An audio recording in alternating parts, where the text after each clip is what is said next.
Alright, what is going on, guys? Footballer back again in here for another video for you guys for today. And in here for my Bragging Rights 2010 review, and of course the Bragging Rights is in the books and it's over, and now we're on the road basically to Survivor Series, which is coming up in November. So let's not waste any time and let's get right into Bragging Rights 2010.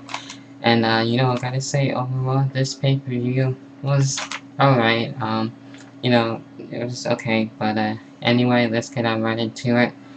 With the first match, I didn't really get to see, so I was really disappointed in that because I really wanted to see that match.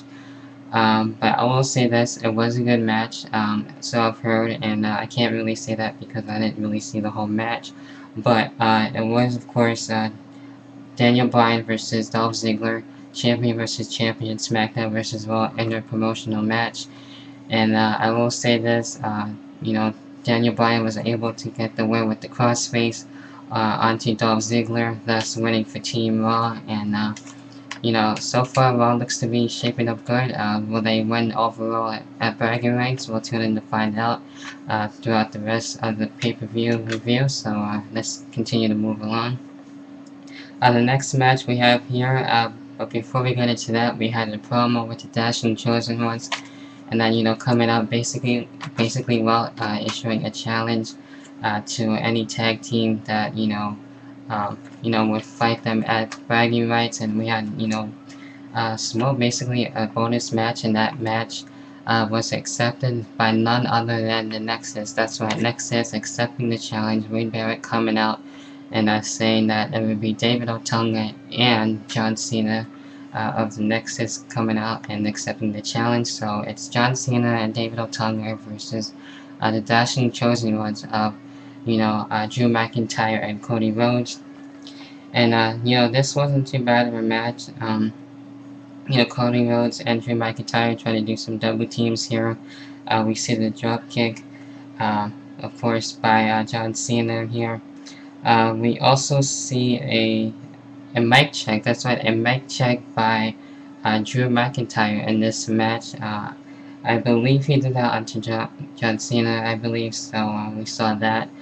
We see a suplex by Cena here, and in the end, we did see John Cena get the win with the STF, and that's right, we have new Unified Tag Team Champions, and that is David Otunga and John Cena. This match was, pretty unexpected and just came out of nowhere. But for that match, it wasn't too bad. But we do have new tag team champions. I'm not too sure how I feel about that.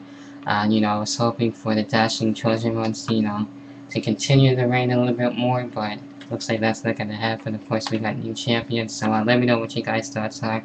You can drop your comments down there and let me know what your thoughts are. Moving along here, we have another surprise match. But this match was actually pretty good. We had Ted DiBiase and Goldust coming out in the match, and this match is mainly for Raw or like a superstars. But for what it was worth, this match was actually pretty good. I have to admit that. And at least they're getting to be on the pay-per-view, even though it was kind of random. But anyway, we had a fight to the outside with Goldust and Ted DiBiase in this. We see the clothesline by Ted DiBiase to Goldust. Goldust coming back with drop kicks and, a clothesline. We saw Oksana and Maurice go at it too as well. They were fighting too for a little while. Of course, they were outside, managing both of, with Goldust having Oksana and Ted DiBiase having Maurice and all that deal. But anyway, this match wasn't too bad. It was pretty good. I thought it was, enjoyable. In the end, actually, Ted DiBiase was able to get the win with Dream Street, and Ted DiBiase wins the match with that. Next match we have here is the Divas Championship match, and this match was okay, but mainly in the end, it was Laila to retain the Divas Championship. I was pretty disappointed that Natalya didn't get the win, and finally, to shut up, of course, like Cool, but that didn't happen. Of course, Slade Cole still won Supreme with the Unified Divas Championship, so that's basically it with that. Then we get into, actually, main event, really, what should have been the main event, in my opinion. We have the Buried Alive match for the World Heavyweight Championship, and this match wasn't too bad at all. You know, we've seen Kane and the Undertaker going at it in the outside into the crowd. You know, Undertaker right away going after Kane before he gets into the ring and the match even starts. But the match starts right away on the outside, and they just go all over the place, all over the arena basically. You know, we see the use of steel chairs in this match, you know, a couple of chairs going inside the ring. You know, we almost kind of see the use of the tables too a little bit. You know, Kane using the steel chair and trying to take out the Undertaker, and you know, lifting up on his shoulder, trying to bring him to, you know, where he can get buried alive in that area by the stage. But that didn't really happen. With Kane and the Undertaker going back and forth, and you know, knocking each other out, trying to do that whole thing, and then they go back to the dirt area where they fight it out for a while. At one point, Kane was in, you know, in the dirt, and Undertaker was just about close to win, but then we have an interference, and that's right, Nexus comes out and was able, well, was with Kane in this one, and trying to help out Kane, and they did to take out the Undertaker. Undertaker goes in the ground, and you know, Nexus basically leaves after that, helping Kane, and Kane does the rest, and of course buries the Undertaker alive, which I was pretty disappointed about. I was really hoping for, you know, Undertaker for the win. It made more sense to me with Nexus coming out and helping Kane. You know, that was pretty much a disappointment, but now, of course, Kane is still the World Heavyweight Champion. Of course, let me know what you guys thought on that.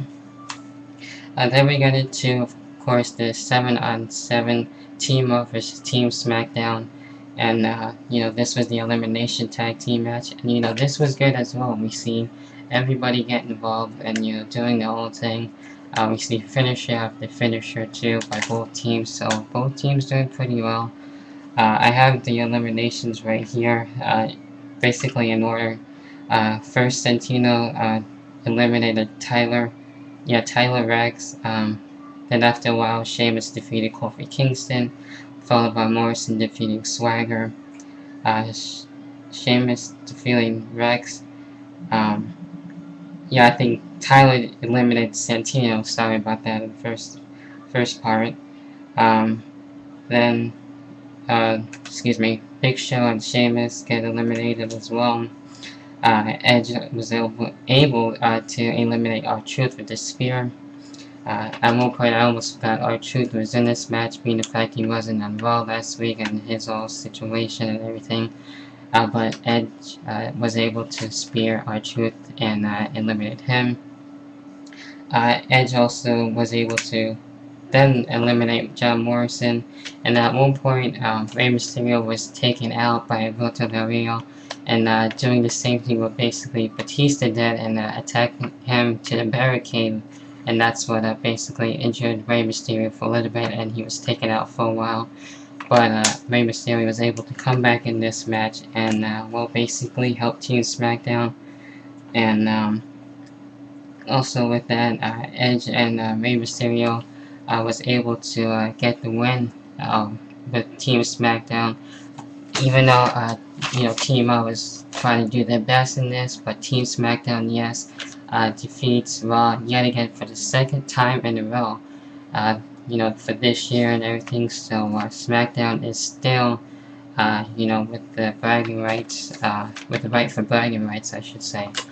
So that's basically it with that. So, moving along here, we got the main event, the WWE Championship, Barret versus Randy Orton.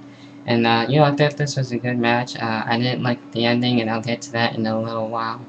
But actually, Barret doing his best and showing that he wants the WWE Championship, and you know, going at it with Randy Orton and really pulling his best, and I was pretty impressed by that. But moving along, we did see the knuckle punches by Barret.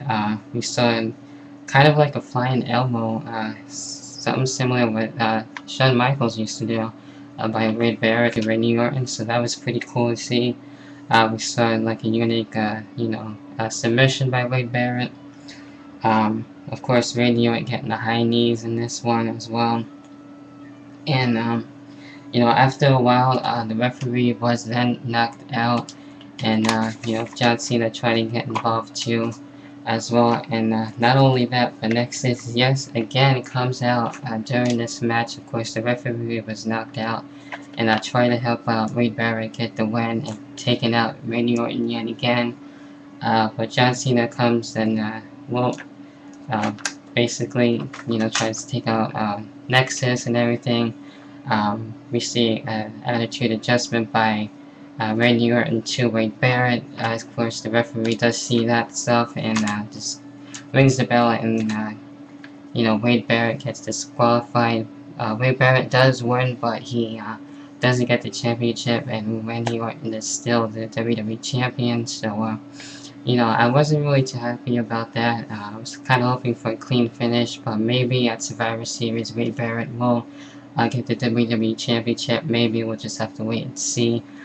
But yeah, that's basically it with bragging rights. Hopefully I went through everything, and I went through everything that I could. So let me know what you guys thought of bragging rights. Drop me your comments down there below. And as always, I will talk to you guys later. Peace.